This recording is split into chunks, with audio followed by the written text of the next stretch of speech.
गोदो समावहाय जोङो गारि मथरनि सोलाय जोङो मैसो गारि बायदिसिना साइकेल ओरै सालायनानै जोङो हान्था मेलाखौ जोङो राहाखौ जोङो खुंबोदोंमोन। नाथाय दानि दिनाव जों मा नुनो मोनो गोबां बिबांनि गारि मथर सालायनायखौ जों नुनो मोनो जाय पेट्रल आरो डिजेलनि जोहै सालायजायो। बेफोर पेट्रल डिजेलनि जाहोनाव सालायनायनि जाहोनाव जोंनि जि बे पेट्रल डिजेलनिफ्राय खामनानै ओंखारनाय उखुन्दै बे उखुन्दैया जोंनि बार मण्डलाव गोसारनानै दिनै जोंनि बार मण्डलखौ गुबुंले खालामगासिनो दङ।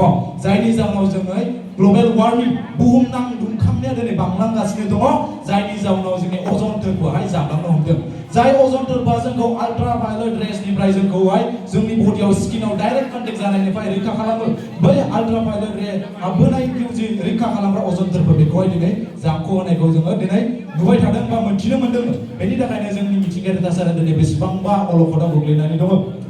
आरो बेल' नङा, गोदो जोंनियावहाय दारिमिनफोरा थामहिनबा इन्डास्ट्रिसफोरा जोबोद खम बिबांनि दंमोन। जायनि जाहोनाव बेनिफ्राय जों पलिउसना ओंखारामोन। नाथाय जों दा मा नुनो मोनो बांद्रायनिख्रुइ बांद्राय कलकारखाना बा इन्डास्ट्रिसफोरखौ जों गायसनगासिनो दङ। जायनि जाहोनाव बेनिफ्राय ओंखारनाय उखुन्दैया जोंनि बार मण्डलाव गोसारनानै खेंसालियायै जोंनि मिथिंगाखौहाय गुबुंले खालामदों।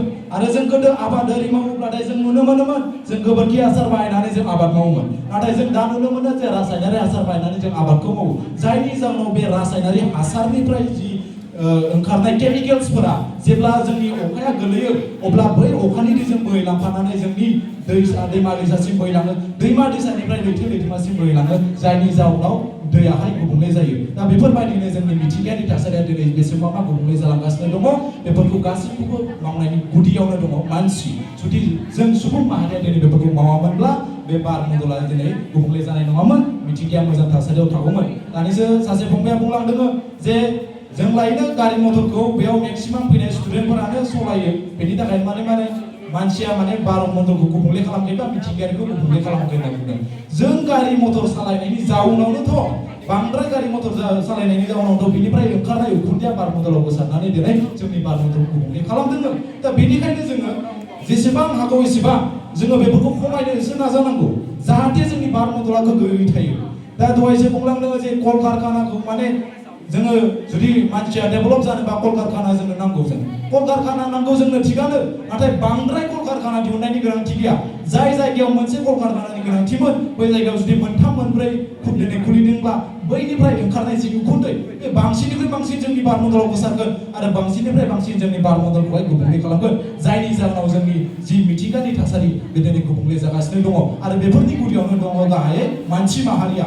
जुदि जों दिनै गारि मथरखौ बांद्राय सालायामोनबा जों दिनै जुदि कलकारखानाखौ बांद्राय दिहुनामोनब्ला अब्ला जोंनि बार मण्डला बेफोरबायदि गेब्रेंनाय नङामोन। नाथाय बेफोरखौ सोर दिहुनखो? जों मानसि माहारियासो दिहुनदों। बेनिखायनो जों मानसि माहारिया दिनै बेफोरखौहाय जोबोद गाज्रि थासारिसिम जोङो लांगासिनो दङ। आरो दहायसो बुंलांदों हा गिसिखानायनि खोथा। जों बिफां लाइफां दानफायनायनि जाउनावनो हा गिसिखानाया जायो। बेखौ बयबो मिथिखागौ। जों थाखो फरानि बिजाबावबो जों मोनबोखादों आरो जों बेखौ सरासनस्रायैबो मिथिखागौ।